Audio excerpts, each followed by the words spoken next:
Друзі, привіт! А у цьому відео я вам розповім, як швидко та легко пересадити розсаду томатів з контейнерів у окремі стаканчики. Це буде саме докладне відео. Перший це стаканчики. Для розсади томатів оптимальний обсяг стаканчика повинен бути пів-літра. Стаканчики потрібно використовувати темні, щоб коренева система розсади не страждала від сонячних променів, котрі проходять через прозорі стаканчики. Також одні потрібно буде зробити отвори, хоча б 5 штук, діаметром 5 мм, щоб надлишок вологи дуже швидко виходив. Також всі мої стаканчики знаходяться ось у такому контейнері. Це якраз таки для того, щоб надлишок вологи, котрий виходить з стаканчика, не забрудняв мені стелаж, а також у таких контейнерах дуже легко переносити розсаду. Друге це підготування ґрунту. Я використовую покупний ґрунт, змішаний 1 к 1 з ґрунтом з городу. Таким чином ґрунт виходить пухкий, а також це дешевше, чим використовувати чистий покупний ґрунт. Але щоб потім більше розсаду не підживлювати і не вносити ніякі добрива, я у свій ґрунт буду додавати біоактиватор ґрунту від торгової марки BioHelp. А BioHelp – це концентрований активатор ґрунту. І при його внесенні потрібно дотримуватися рекомендованих норм використання, оскільки перевищення дози не принесе додаткової користі, а його витрати наступні. На 2 літри ґрунту ми додаємо 200 мл біоактиватора ґрунту BioHelp, що дорівнює 1 стакану. У мене ж 10 літрів ґрунту, і на 10 літрів я додаю 1 літр біоактиватору ґрунту BioHelp. І саме головне, що додавши цей продукт, вам більше додатково не потрібно буде вносити ніяких добрив, а також підживлень до моменту висадки розсади у відкритий ґрунт або у теплицю. А тому, що цей продукт являє собою натуральний стимулятор росту, розсада в такому ґрунті швидко приживеться, навіть якщо до цього вона росла квола. Також він прискорить рост рослин на 2 тижні. Рослини стануть міцними, стебла товстими і не буде ніякого витягування. Простими словами кажучи, цей активатор ґрунту забезпечить рослини усім необхідним. А також, якщо ви свою розсаду вже пересадили, то BioHelp можна додавати безпосередньо зверху ґрунту стаканчика і змішавши його з ґрунтом. Все, ґрунт ретельно перемішаний. Тепер переходимо до розсади. Оптимальний розмір розсади томатів, при якому вже можна починати пересаджувати її із контейнера у стаканчики, наступний. Коли у вас на розсаді вже є 2 справжніх листа, а також починає рости ще один. Ось як ви можете бачити, ця розсада вже готова для пересаджування. Тому що зараз коренева система ще не дуже велика і коріння ще не переплилося з сусідніми.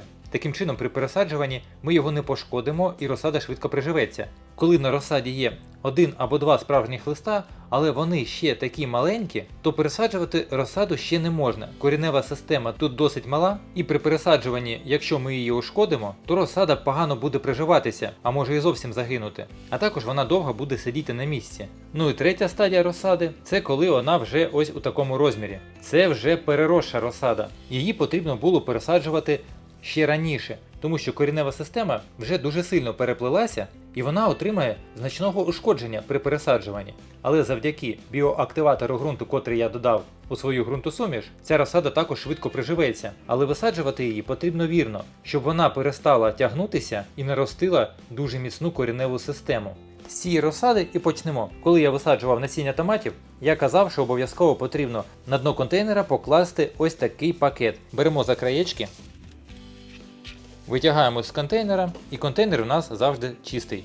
І тепер нам дуже легко відокремлювати кожен саджанець розсади. Тому що розсада переросла, вона витяглася, то в стаканчики я ґрунт не додаю спочатку, а зразу з цим комом ґрунту занурюю саджанець на саме дно. Нам його потрібно заглибити по ось це сем'ядольне листя. Тому що ця розсада переросла, то я просто намагаюся пересадити якомога глибше. І будьте дуже обережні, щоб ком ґрунту не розвалювався, а був цілий. Таким чином коренева система отримає менше ушкодження. А також обов'язково при пересаджуванні розсади хоча б за декілька годин пролити ґрунт, тому що сухий ґрунт дуже сильно розвалюється. Ґрунт у стаканчиках обов'язково притискаємо, ущільнюємо, тому що при поливі він дуже просяде. Потім зразу обов'язково потрібно кожен стаканчик добряче пролити водою.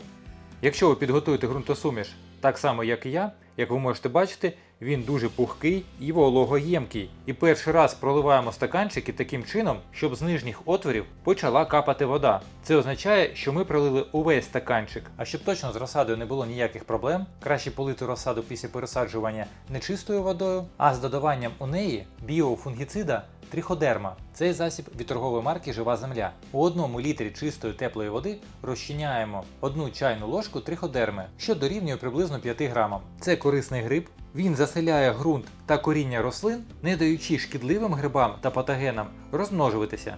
А також додатково зміцнює коріння завдяки тому, що покращує живлення і допомагає рослинам рости здоровими та сильними. Посилання на засоби, котрі я використовував у цьому відео, залишу у описі під відео. Що нам дає таке пересаджування? По-перше, коли ми пересаджуємо навіть таку переросшу розсаду, і у нас виходить обрив кореневої системи, це зупиняє витягування та зростання розсади догори на деякий час, поки розсада не наростить той самий об'єм кореневої системи, котрий у неї був у контейнері. А також ось тут по стеблу, котре знаходиться у ґрунтові, на томатах дуже швидко наросте нове коріння. А за допомогою біохелпу це станеться набагато швидше. І до висадки розсади у відкритий ґрунт розсада стане ширшою, листя буде велике і буде міцна та велика коренева система. Все, тепер розсаду я більше не підживлюю, а полив роблю по мірі підсихання ґрунту. Їх можна поливати 1 раз в 3 дні. З меншою розсадою пророблюємо те ж саме, що і з переросшою, але так як стебло тут менше, то ми спочатку у кожен стаканчик додаємо ґрунту, приблизно заповнюючи 1/3 стаканчика. Бачите, як легко відокремлюється і коренева система не ушкоджується. Заглиблюємо у стаканчик таким чином, щоб сем'ядольне листя було якраз трішечки глибше краю стаканчика. Повністю заповнюємо стаканчик, залишаючи місце для поливу.